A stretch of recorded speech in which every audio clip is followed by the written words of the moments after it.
ఆచార్యదేవ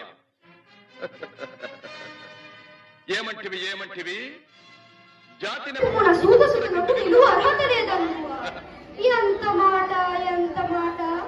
ఇది క్షాత్ర పరీక్ష గాని క్షత్రి పరీక్ష గాని కాదే, కాదు కాబడదు. ఇది కుల పరీక్ష అందువా.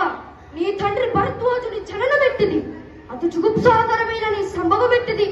మట్టి గుండలో పుట్టితివి కదా. నీది ఏ కులము? ఇంత ఏల అస్మత్ పితామహుడు గురుగుల వృద్ధుడైన ఈ శాంతనవుడు శివ సముద్రాల భార్యకు గంగ గర్భమున జడించలేదా? ఈయనది ఏ కులమో? నాతో చెప్పిందివేమయ్యా. మా వంశంలోకి మూల పురుషుడైన వశిష్ఠుడు దేవవేషి ఊర్వశీ పుత్రుడు కాదా? అతడు పంచమ జాతి కన్య అయిన అరుంధతి యందు శక్తిని, ఆ శక్తిని చండాలగడి యందు పరాశురుని, ఆ పరాశురుడు పల్లెపడతమైన మత్స్యగిరి యందు మా తాత వ్యాసుని, ఆ వ్యాసుని విధవరాండ్రైన మా పితామహి అంబికతో, మా తండ్రిని పినపితామహి అంబాలికతో, మా పినతండ్రి పాండురాజును మా ఇంటి దాసీతో ధర్మ నిర్మాణ జనుడని విజయ కీర్తించబడుతున్న ఈ విదురదేవుని కనలేదా?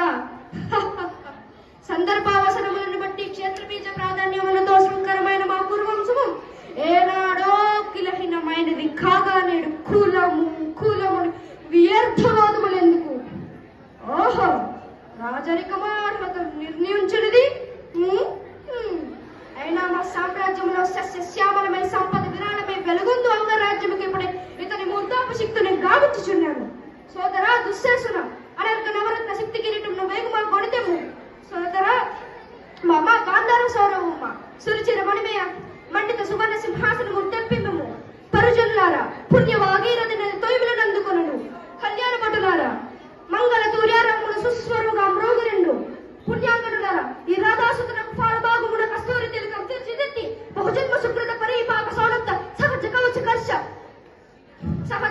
కర్ష వైడూర్య ప్రభాదిత్యానికి వాంఛల చెలరేగే వీరగల్లము విద్యలకు నేని సకల మహాజన సమక్షణ పండిత పరిషన్మధ్యమున సర్వదా సర్వదా సతదా సహస్రత ఈ కులకలంక మహాపంకిలము శాశ్వతంగా ప్రక్షాళించను.